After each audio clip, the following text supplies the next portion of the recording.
başarılar diliyorum. Abdullah hocam, hocamıza sonra siz alacağız. Ben hazır olursanız. Atatürk'le ilgili okuyacağım. Atatürk'ün Ankara'ya gelişi yine devam ediyor. Hacı Bektaş'a tam bir de Nesimi diye Atatürk diye bir şiirim var. Bu uluslararası şiir yarışmasında Hacı Bektaş'tan birinci oldum. Onu sizlerle paylaşmak Kalemine istiyorum. sağlık olsun. Hacı Bektaş, atam bir de Atatürk. Hürmetim, saygım var büyüklerime. Hacı Bektaş, atam bir de Atatürk. Vatan sevdasını verdi sermeye. Hacı Bektaş, atam bir de Atatürk.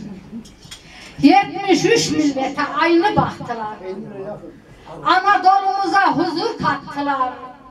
Onlar yıldız olup göğe aktılar. Hacı Bektaş, atam bir de Atatürk. Hacı Bektaş veli tuttu işi. Atatürk vatanın yiğit keşiği. Nesimi çimendir halkın aşığı. Hacı Bektaş, atam bir de Atatürk. Nesillere ilim bilim aşılayan, insanlığa edep erken işleyen, kötülüğü yurttan kovup taşlayan Hacı Bektaş, atam bir de Atatürk.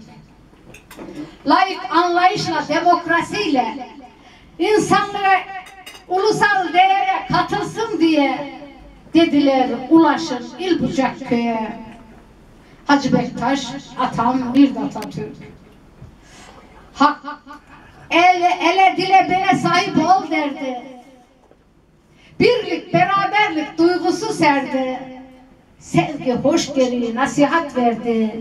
Hacı Bektaş, atam bir de Atatürk. Cumhuriyet halkın yaşamı demek.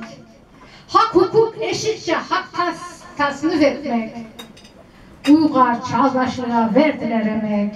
Hacı Bektaş, atam bir de Atatürk.